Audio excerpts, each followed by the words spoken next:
We take a close look at the impact of the Abrams and Leopard tanks in the hands of the Ukrainian army on Russian armored units. As part of this analysis, we'll examine striking combat footage coming directly from the field. In the opening scene, an Abrams tank advances decisively toward enemy units, taking out designated targets with high accuracy. Following this, a Leopard tank appears and targets two Russian tanks in quick succession. The first is destroyed by a direct hit, while the second begins to retreat in an attempt to escape. Ukrainian forces, however, don't let it get away. FPV kamikaze drones are swiftly deployed and launch an attack on the fleeing tank. In this video, we particularly assess the performance of Western tanks in comparison to Russia's flagship model, the T-90M. In another scene, Ukrainian forces detect a Russian convoy consisting of 9 armored vehicles. In response, 2 Leopard tanks stationed in the area move in rapidly and begin the assault. As the convoy tries to advance, the lead tank hits an anti-tank mine. At that very moment, a shot from a Leopard tank triggers a massive explosion. The Leopard tanks continue their attacks without pause, and the vehicles in the convoy are taken out one by one.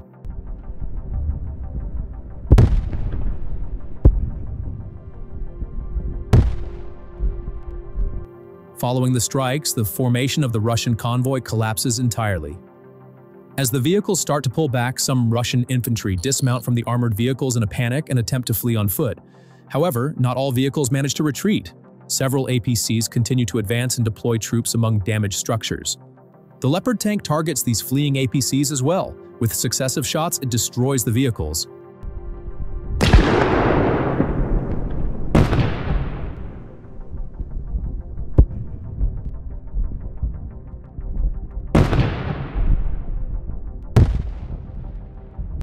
Meanwhile, Russian infantry hiding inside the buildings try to stay out of sight.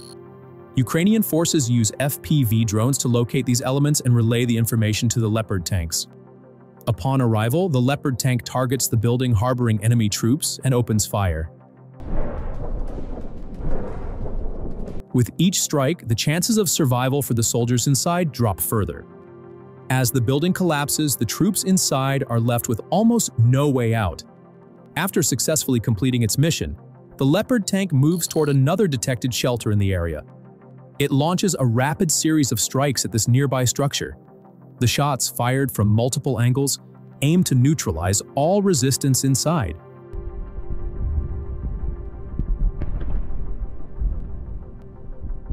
As a result, the Russian shelter is completely destroyed.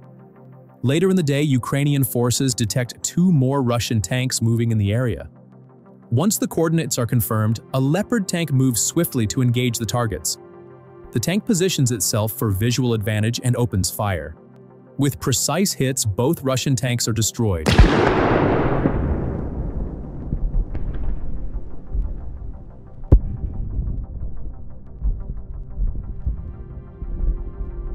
Shortly afterward, reports come in of 2 additional Russian tanks in the area.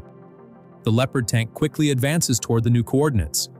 Contact is established at a distance of about 1.5 kilometers. Without delay, the Leopard tank fires and destroys one of the targets with a powerful explosion.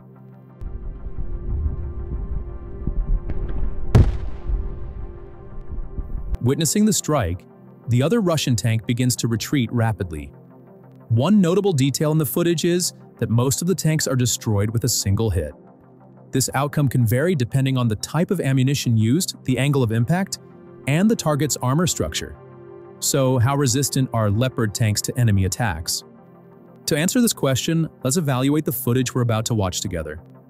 Before we dive in, as we follow the war, the news outlets report differently about the events. That's why we're proud to partner with Ground News. They make this video possible and help you see beyond the spin. Take a recent drone strike near Moscow. Over 250 outlets reported it. Right-leaning sources like Clarin emphasized Russia's defense and painted Ukraine as the aggressor. Left-leaning outlets like CNN focused on Ukraine's boldness and downplayed the damage. Ground News lets you see this side by side, showing how stories are framed across the political spectrum and what's being left out. We use Ground News to track stories and avoid echo chambers. Over 2 million people do, too. Get unlimited access with the Vantage plan for just $5 a month with our 40% off link. Check it out at ground.news/Sinyor. But hurry, this exclusive offer is only available through this link. In the next scene, we witness how two Leopard tanks positioned on the front line respond to a Russian assault. As the tanks advance across open terrain, one of them is directly hit by a Russian strike. At first glance, the intensity of the explosion might suggest serious damage. However, the reality is different. The flames do not result from an ammunition explosion, but create only a brief fire effect. This indicates that the tank's safety systems have been activated. During this process, the crew manages to evacuate the tank and retreat to a safe area. In another example, a Leopard tank that has been hit is still able to evacuate its crew. The turret system remains functional, meaning the tank can continue firing despite the attack. As flames rise, we see the crew exiting one by one. These scenes clearly demonstrate that Leopard tanks are designed not just to withstand hits, but also to ensure the survival of their crews. When we compare this footage to that of Russian tanks, the contrast becomes even more apparent. For example, when a Russian tank is struck, a single explosion sends the turret flying. The survival chance for the crew inside drops to nearly zero. As the clashes continue, Ukrainian reconnaissance units detect another enemy shelter. The coordinates are relayed to a nearby Leopard tank. The tank reaches the target area, identifies an effective firing angle, and levels the building with a series of accurate shots. Later, another Ukrainian armored vehicle, the Bradley, arrives at a defensive enemy shelter and begins its assault. At the same time, an Abrams tank joins the operation. With the combined firepower of these three units, Ukrainian forces inflict heavy damage on enemy positions, delivering an effective offensive. The opposing side deploys a Russian tank to support its positions. However, this tank fails to notice a Ukrainian Bradley behind it. The Bradley fires accurately and destroys the Russian tank. It then immediately turns toward a nearby Russian APC and continues its attack. As a result of the strikes, the Russian armored vehicles are disabled, and the survivors retreat rapidly.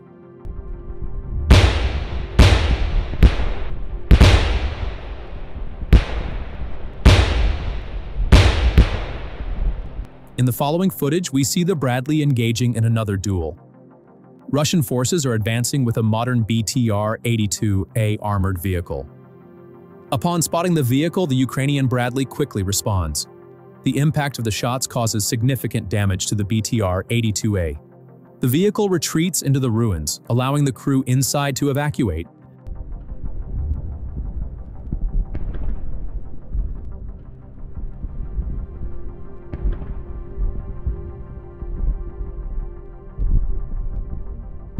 Finally, an important recording from the village of Stepov in the Donetsk region. A Ukrainian Bradley tank comes face-to-face with Russia's modern T-90M.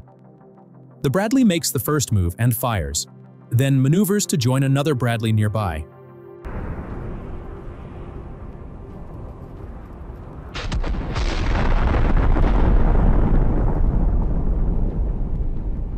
The second Bradley directly engages the T-90M and a duel begins. During the exchange of fire, the Bradley manages to disable the Russian tank's navigation system.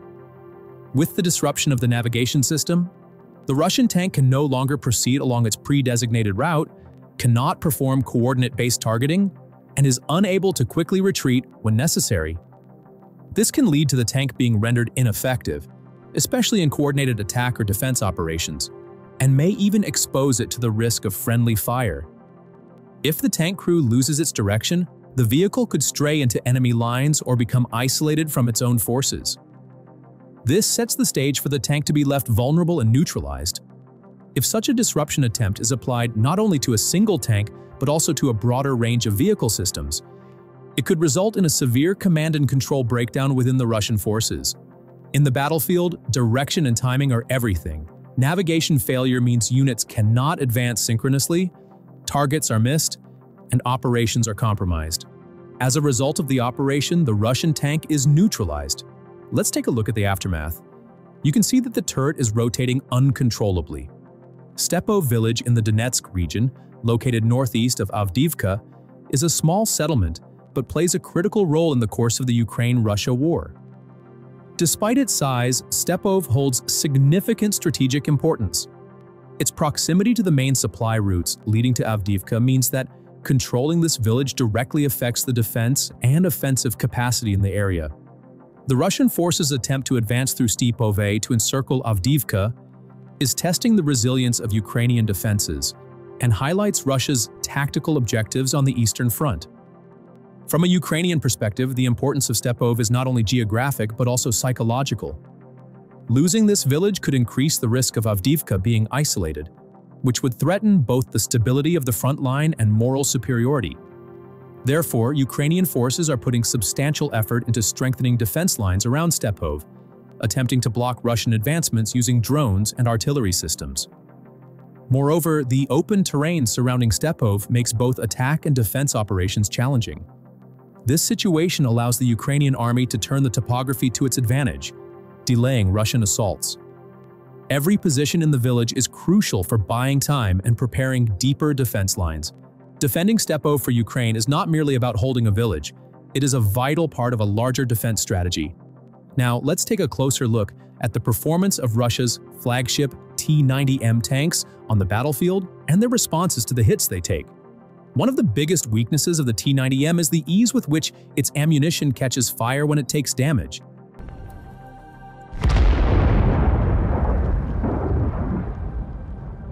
This results in almost zero chances of survival for the crew. In the first footage, we witness an attack carried out by a Ukrainian drone operator. A stationary Russian T-90M tank becomes the target. The operator directs the drone into the tank through an open hatch and launches the attack. The tank suddenly erupts in flames, and within a short time, its ammunition detonates. In a similar scene, another abandoned T-90M tank is targeted using the same tactic. The drone again enters through the open section and carries out the attack.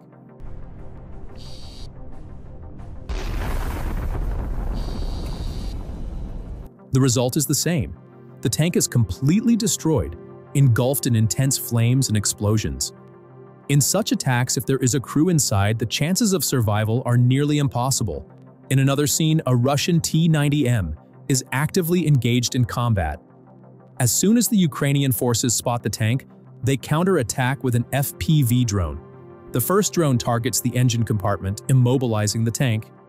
A second drone is immediately deployed, this time targeting the turret. The tank becomes immobile due to the impact. Wanting to completely destroy the tank, Ukrainian forces send a third FPV drone. This time, the target is the weakly armored area beneath the turret. Since the hatches are closed, the crew has no chance of escaping. After the attack, the tank catches fire and the rising internal temperature causes its ammunition to detonate. This $3.5 million tank is neutralized by 3 drones, each costing only $500. This scene clearly illustrates the scale of asymmetric warfare.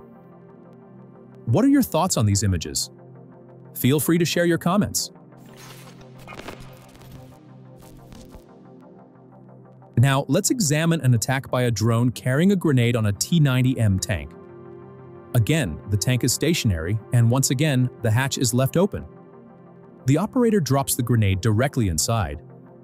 A large explosion occurs with the tank's ammunition, and flames engulf the entire tank in a short time. The next target is better fortified. The tank has electronic warfare systems installed, and it is surrounded by barbed wire. However, these precautions are still not enough to stop the attack. The drone operator finds a weak spot and drops the bomb. Result: the tank catches fire, and due to the fire suppression system failing to activate, it burns completely. In another example, the tank's bottom plate is reinforced with chains, and the turret is protected with extra armor. Yet these defenses are still insufficient. The drone carefully approaches and drops the grenade onto the tank.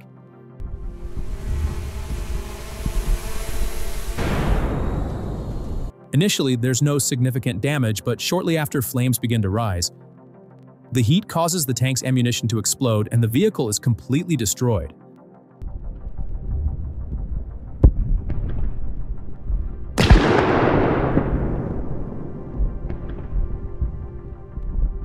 Finally, in the next footage, things appear to be progressing normally at first.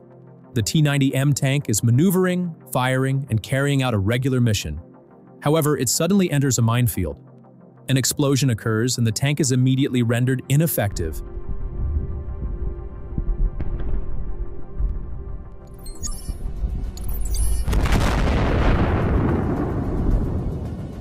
In conclusion, the Leopard 2 and M1 Abrams tanks provided by Ukraine's Western allies are not just new additions to its military inventory.